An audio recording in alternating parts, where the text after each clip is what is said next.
What's up, boys? UFC Fight Night Royval versus Kape is this weekend, and I am here to bring you my entire fight card predictions based on what I think is going to happen. And we're going to end up starting with the early prelims, ending with the main event.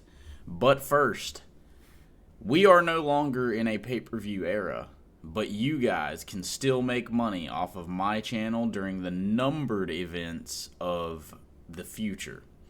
All you have to do so is come over to Tapology.com, create an account. If you already have an account, join my Tapology group right on the screen. It'll be tapology.com/groups/2048. Once you've joined the group, all you have to do is what we're about to do for over the next 10 plus minutes, making picks, save your picks, just like you'll see Pac-Man77 has here, who actually is the winner of our event from last week, from the last pay-per-view, potentially ever. He has won $100. I give out $100 personally each week that there is a numbered event. And if you're the winner, you win my money. It is done directly through CashApp, so whenever you win, you will just come here in this discussion group here, post your CashApp information, and then I will send you the money, as I have Pac-Man and EJTDFC and multiple other guys. Now, let's get into the fight picks.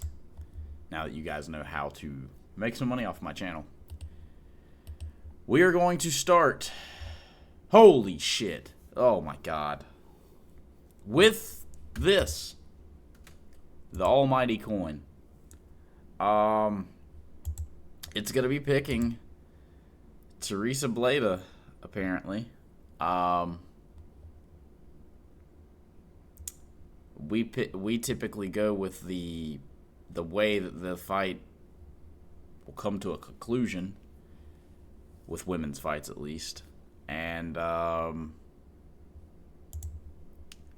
strange suspicion here, boys. I think this one's going to be a decision. I don't know if anything tells you guys that, but to me, this fight plays out as a decision. Although, I will point this out. Women's unranked fights typically are funner and lead to more finishes than ranked fights in the women's divisions. So watch out for that. This actually might be a fun fight. Although it is crazy that for the very first fight of the night, they immediately put in a snack break, piss break, smoke break, whatever you want it to be. We move right into the heavyweight division where we don't have two blobs in a blob off, which just kind of upsets me. So we do have a guy training out of the same area that I'm from. Not going to claim whether I know him or not. Alan Fry. He is 6-0, coming out of Wilmington, North Carolina. Beating a bunch of guys who have lower ranked records outside of Justin Frazier, who has a 12-3 record. Then on the opposite side of him, we do have Guilherme Patch. And kind of a similar record where we're fighting a bunch of no-name, low-level guys, kind of mixed records. And with the weight advantage and everything, I'm honestly I'm going to go with Alan Fry. Definitely not because we potentially train out of the same area. But I'm going to be picking Alan Fry. And I'm going to be picking him by knockout. I think that he's going to walk forward and get the job done very early if he does not get taken down.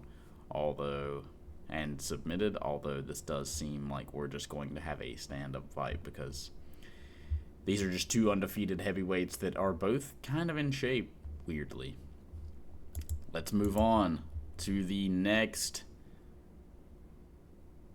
fight of the evening.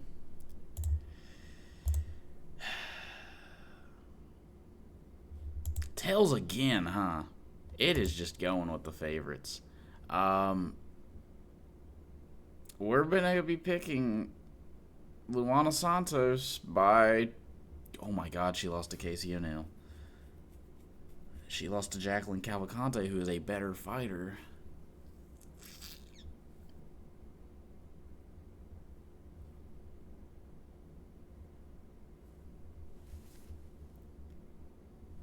I hate this. I hate women's fights. It's just, whatever. She's gonna maybe submit her, I guess. I have no clue here, guys. We'll pick submission. We're gonna pick round 2 sub. Like I said earlier, women that are in the rank... Well, this is also kind of a thing. Women that are in the rankings fighting against women who are unranked typically lead to a finish as well. Anyways. Oh my goodness gracious. We've got a blob off! Boys and girls of Tank Top MMA Nation, this is what we call an old-fashioned blob off. You've got Steven Asplund made of concrete that has completely melted. I fucking love this fight. This is a man whose tits are probably bigger than my entire chest each. Or my whole entire body each, actually. I mean, this dude is, what, 6'5", 200 million pounds? This dude ate DC. He ate DC. Anyways, versus Sean Sharaf, a guy who couldn't blob on one of the Taffa brothers. So, as you know here, I have been thinking about flipping coins for blob offs, but this isn't one of those events where it's gonna start. I'm gonna tell you that. I'm picking Steven Asplund KO, and it's gonna be early. Round 1. If Justin Taffa or Junior Taffa got you out of here, Steven Asplund's getting you out of here. This is a real heavyweight. This is peak heavyweight performance. These guys earlier on the card, Alan Fry and Gahirme Pat, wish they had the body type of my man Steven Asplund. We will move on. But you guys remember I called this. Neil Magny versus Yaroslav Amoslav. Kind of surprised this is this low down on the card, and we finally got a real good like Bellator crossover fighter again in Yaroslav Amosov. Jesus.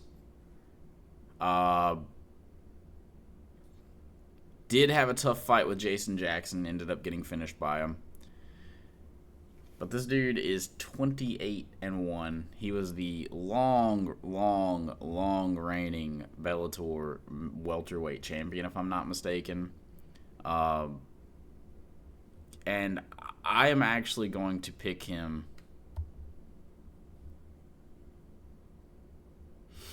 to get the submission victory here over Neil Magny. I think it's going to get done pretty early into the fight. Neil Magny is good, and he is a good test for these guys. I like that they chose Neil Magny for this fight, but I do think that Yaroslav is just a couple steps above the guys that lose to Neil Magny. There is a level of guy that beats Neil Magny, and I certainly think that we are there with Yaroslav. I'm going to be picking round 1 submission. I actually think this is kind of a submission-heavy card, potentially. And it is the very last fight of 2026. Or 2025, I mean. And it will be introducing us into the Paramount era, where we will be no more pay-per-views, and we also get that amazing White House card, apparently. Anyways, I've got Yaroslav Amoslav winning by round 1 submission. I do think this is a fairly easy fight for him to catch the victory in. Moving on to Joe Anderson Brito versus Isaac Thompson.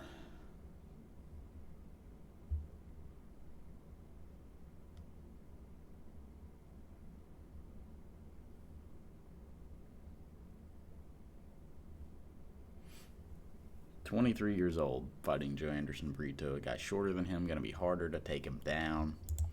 I'm going to be picking Joe Anderson Brito by round 1 KO. I think that Isaac Thompson, training out of Team Alpha Male, is going to be looking for takedowns, looking for submissions.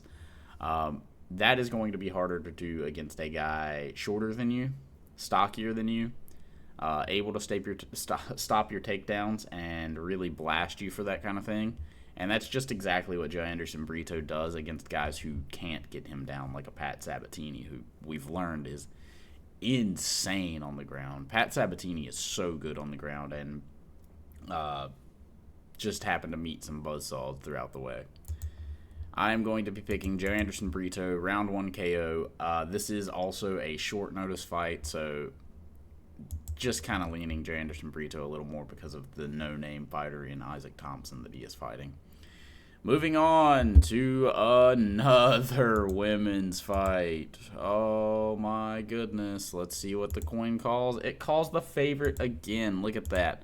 We've got Jillian Robertson. I am going to be picking that Jillian Robertson ends up winning this fight by unanimous decision. I do not think that she has the kind of submission game that Virna Jandiroba does. I do think she can get her to the ground fairly often and get the dominant rounds of control, though. Although, if this fight stays on the feet, Jillian Robertson is not going to look how she does in her Instagram photos, if you will. She's not. She's going to get outstruck bad. TKO'd even.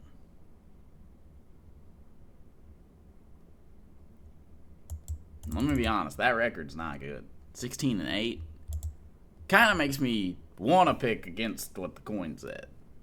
But I'm going to be you know what? We're going to pick submission too. Round 2, submission. If Virna Jandiroba could get it done submission-wise, Jillian Robertson can. Although I do think she just kind of has about the same level of ground game as Tatiana Suarez and Weili Zhang when it comes to submission game. But we're going to pick submission. We're taking the risk. Jillian Robertson to get a finish here. I do like it as a submission. Not as anything else. On the main card, we've got Bobby King Green versus Bobby being the nickname, obviously. King being his real name. Versus Lance Gibson Jr. Lance Gibson Jr. coming out of Bellator for some fights. I had heard of his name a little bit here and there. Not a necessarily bad fighter, but I'm going to be picking Bobby Green to tune him up by a decision, I think. I just don't really trust... Yep, there you go, boys. I just don't trust Bobby Green to really get a finish other than someone to the chin level of Grant Dawson. And I just don't know that Yaroslav, oh my God. I saw the Vladimir Tokov guy. It just immediately brought an awe to my brain. Lance Gibson Jr. is not a bad fighter and does like to grapple a lot, so I could see him getting a submission victory here over Bobby Green. I'm going to be picking Bobby Green. Decision. I think it's the safer bet of the two. Oh my God, we got this on the main card. Why couldn't we get Neil Magny versus Yaroslav on the main card? Why is this here? These are losers. Whatever. Kennedy Nzechukwu versus Marcus Buchecha. Buchecha can probably honestly get him down and submit him. Yes, his striking is terrible, but dude, if Walter Walker can do it, Buchecha can do it too. He can submit you too. I'm going to be picking Buchecha to sub Kennedy Nzechukwu by round 1 KO. I know that Nzechukwu is better than some of these like blob heavyweights, but I'm going to be honest, he was taking down Martin Bidet, who is a solid heavyweight fighter, who they did cut for beating him. I am going to be picking Marcus Busacia by round 1 submission. I actually think this is one of those fights where so many of the people on Tapology are wrong here just by picking Nzechukwu just to win because he's moved up to heavyweight. I think that lighter man skill is gone at this point. He has fought, four times at heavyweight. His skill is not that high for these guys. Like, I do think Busacia gets him down and subs him. Oh boy, we've got a good fight finally. Morgan Charrier versus Melquizael Costa. Honestly, this is a tough fight to call. Morgan Charrier able to defeat Landwehr over a war, and Nate Landwehr is not a bad fighter. Came over from M1 Global, beat a lot of really good Russian fighters there. He lost to Nathaniel Wood, who I love Nathaniel Wood. I think he's a really good fighter. Could use a move down to bantamweight if you're asking me, because of the size of some of these freaking featherweights nowadays. Beat Gabriel Miranda, beat Shepe, or lost to Shepe in a split. Melquizael Costa was able to beat Julian Erosa. For some reason, I remember that being a loss for him. Beat Christian Rodriguez, beat Andre Fili, beat Shalian Nerdiambeke.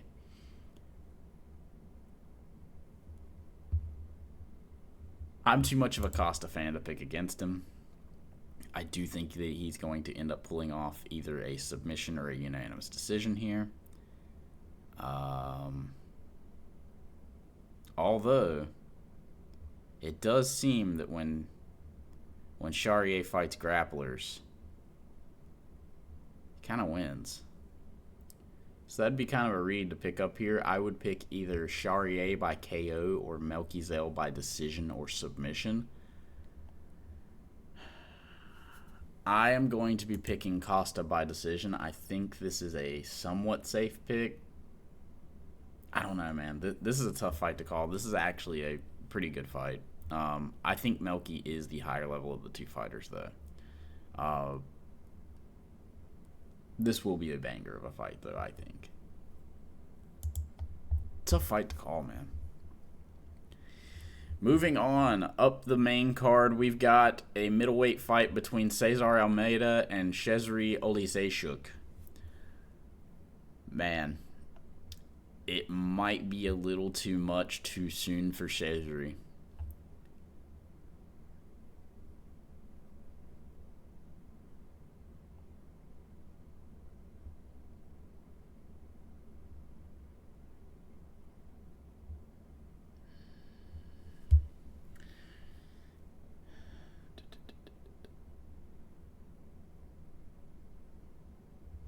I'm going to pick Cezary. I think this is a tough fight to call, though. I do think that the ability of Cesar Almeida to stand in the pocket and, watch as he's getting landed on, blocking, high guarding, and then just shelling up, throwing a big shot, I think that is a problem for a guy like Olisejczuk. But at the same time, Olisejczuk has fought. He has way more experience. Sure, it's not at the highest level, but he has fought guys with much better records than some of the guys that Cesar Almeida's fought. Although, beating guys like Ihor Potieria, although he is who he is, God, this is a tough fight. This is a tough fight to call. I'm going to be picking Michał Olisejczuk, or not Michał, Cezary Olisejczuk.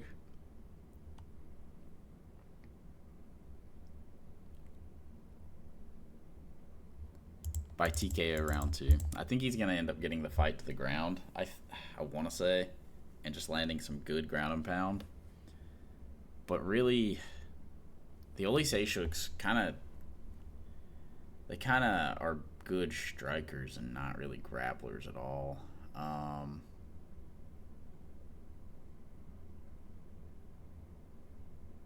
Man, this is a tough fight. I actually think this is going to lean towards Cesar Almeida.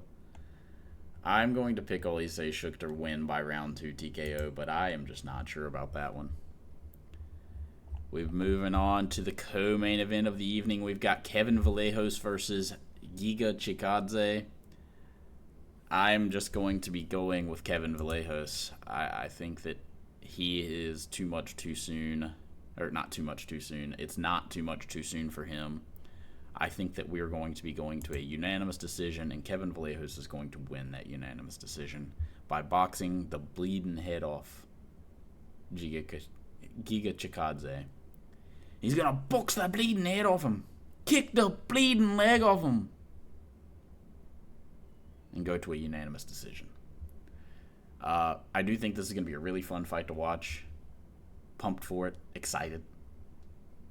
Can't wait to see the return of Kevin Vallejos. Ready for Paramount era next year. Hopefully we're going to get way more fights than what we've been having from a lot of these guys. And we move finally to the main event, where we have Brandon Royval fighting Manel Kape. I think this is a great fight. I think that Manel Kape is a very, very good flyweight. Loves to cheat, though. I do worry about that for a guy like Brandon Royval. And I just don't think Manel Kape's boxing ability is as good as a guy like the level of Joshua Van. I think his striking is good. His grappling's solid. It's not great. I'm going to be picking Brandon Royval by decision. These are going to be my fight picks, folks. So let's go back over them, kind of give you a confidence level. I do think that Royval is going to be able to. So I'll break down the Royval fight. What I think is going to happen. We're going to be playing at range a lot. Royval does like blitz in and enter with his head forward a lot, so I can see Royval getting caught big by Manel Kape. But this is flyweight, and you can't expect those kind of things to happen every single time. And Manel Kape is one of those fighters who, at flyweight, fights like a heavyweight, in my opinion. He throws very little in combinations. He'll throw 1-2 shots and expect you to go down, and then he'll start doing his styling stuff and go for 1-2 more shots. And that works on some low-level UFC flyweights. But guys like Brandon Royval, who throw a lot of combinations, throw a lot of volume, you're just not going to have as much success doing that kind of thing. And I think that Manel Kape is at that level where now he's fighting guys who are just going to be a little too volume heavy for his kind of style, and I just don't think that works out for you at flyweight at the highest level. Unless you're Davidson Figueiredo and you're just cutting massive weight. Okay, confidence levels. Going to go back over the picks as well. Brandon Royval by decision. I have like 80% confidence in this. I think it's pretty clear. Even though he is the underdog as well against Manel Kape. Kevin Vallejos. Honestly, I think this could be too much of a step too soon for Kevin Vallejos. Giga does kick a lot to the body and arms. I could see that wearing down the ability to throw as many combinations for Vallejos, but I do see him opening up with some grappling maybe, or help stopping the kicks by using some grappling. So I've got a 60% confidence level in this. Cesare versus Almeida. I've got Cesare by round 2 TKO. I'm not super confident in this. I kind of feel 50-50 on this one. Melquizel Costa by decision over Morgan Charrier. I do think this is a pretty solid pick. I've got about a 50-50% head in my head though.